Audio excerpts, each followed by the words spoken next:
네, 돌아온 비하인드 이성대 기자 나왔습니다. 첫 번째 보죠. 네, 첫 번째 이슈 바로 보겠습니다. 불출마 당한 한동훈.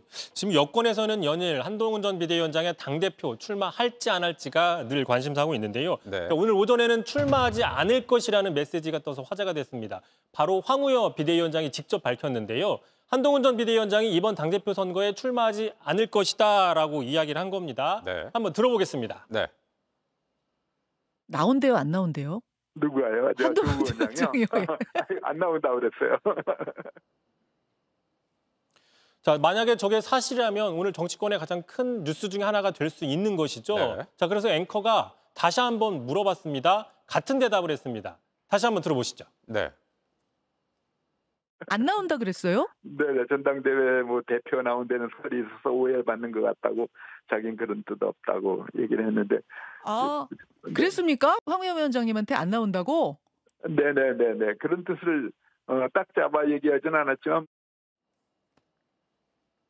네. 이 정도 얘기하면 사실은 한동훈 전 위원장이 이번 당대표 선거에 안 나온다. 이렇게 저희가 따로 기사도 쓸 수 있었는데 앞서 저희가 보도하지는 않았잖아요. 그렇습니다. 저희 뉴스룸에서 보도를 하지 않았죠. 네. 지금 돌아온 비하인드 뉴스에 다룬 이유가 있는 것이죠. 자, 왜 그러냐? 알고 보니까 이게 황우여 비대위원장이 착각을 했다라는 겁니다. 네. 그러니까 한동훈이 아니라 조정훈 당선자, 지금 당내에서 총선 백서를 만들고 있는 조정훈 위원장을 만났는데 불출마하겠다라는 이야기를 들었는데 이거를 한동훈이라고 잘못 이야기했다는 게 황우여 비대위원장의 이야기인 것입니다. 네.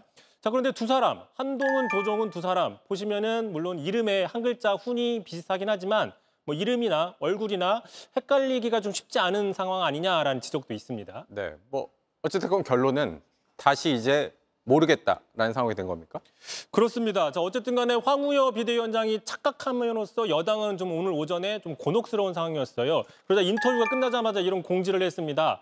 오늘 황우여 위원장 인터뷰를 바로 잡겠다. 전화상으로 하다 보니까 좀 소통이 매끄럽지 못했다고 하면서 한 전 위원장을 언급한 것이 아니라 조정훈 백서특위 위원장을 언급한 것이며 황우여 위원장은 한 전 위원장을 만난 사실이 없다라고 진화에 나섰습니다. 네. 그런데 이게 정말 헷갈린 건지 말실수였던 건지 저도 좀 헷갈리는데 뭐가 맞는 겁니까? 그렇습니다. 상식적으로 사회자가 한동훈 위원장이 출마하는 거냐라고 물어봤는데 다른 사람 이야기였다. 이게 좀 상당히 좀 이해가 안 되는 상황이죠. 그래서 네.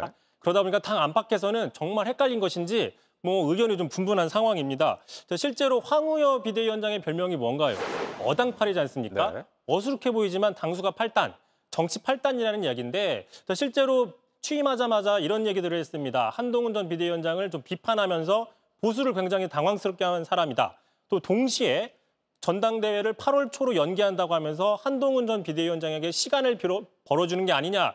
동시에 이게 왔다 갔다 하는 느낌들이 있었거든요. 네. 자, 이런 모습들을 보면 관리형 비대위원장으로서 관리만 하는 매니저 역할에 머무는 게 아니라 뭔가 상황을 좀 만들어가는 메이커 역할에 나선 게 아니냐 뭐 이런 분석들도 나오고 있습니다. 네. 자, 어쨌든 이와 별개로 지금 이 문제가 계속 국민의힘 안에서는 이슈가 되고 있으니까 자, 이철규 의원 비록 친윤이긴 하지만 전당대회가 온통 한동훈 출마 여부로만 가는 것은 바람직하지 않다라고 일침을 했습니다. 네. 저희도 이 소식을 참 많이 다루고 있습니다. 본인이 빨리 입장을 내는 게 필요하다 이런 얘기들도 계속 커지고 있습니다. 네. 다음 이슈 볼까요? 자, 두 번째 이슈 보겠습니다. 1호 법안 오픈런.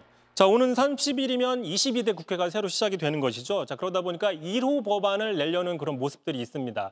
당장 오늘 민주당 비례대표 1번인 서미화 당선인이 자, 의원가의 앞에서 지금 보좌진들이 이렇게 기다리고 있는 겁니다. 네. 오는 1일 날 법안을 접수하기 위해서인데요. 이 법안이 그 장애인들의 교통 이동을 보장해주는 법안입니다. 앞으로 1일 날까지 한 4박 5일 정도 대기를 한다고 합니다. 네. 이 1호 법안이 사실 뭐 상징성도 있고 언론 보도도 많이 오르다 보니까는 이렇게 좀 경쟁이 치열하잖아요.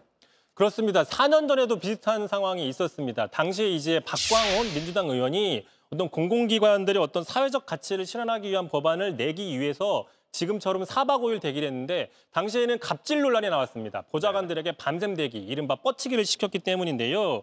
자, 그런데 결국 이 법안 4년 동안 상임위 문턱도 넘지 못하고 폐기가 됐습니다. 그러다 보니 결과적으로 보여주기식 아니었냐라는 비판을 받고 있는 건데 이런 논란을 의식해서인지 서미아 의원 측에서는 보좌진들과 같이 협의를 했고 아이디어를 낸 것이며 자발적으로 참여한 것이다. 네. 내일은 또 당선인이 직접 이렇게 뻗치기를 하면서 줄을 선다고 합니다. 본인이 직접 줄을 본인이 서겠다. 직접 나온다고 했고요. 또 무엇보다도 이게 어떤 의원 개인의 홍보나 보여주기 법안이 아니라 교통약자들, 장애인들의 이동권 보장을 위한 법이다라는 의미를 좀 부여하고 있습니다. 네, 여기까지 듣겠습니다. 이성대 기자였습니다. JTBC 뉴스를 시청해 주신 여러분 고맙습니다. 저희는 저녁 6시 50분 뉴스룸에서 뵙겠습니다.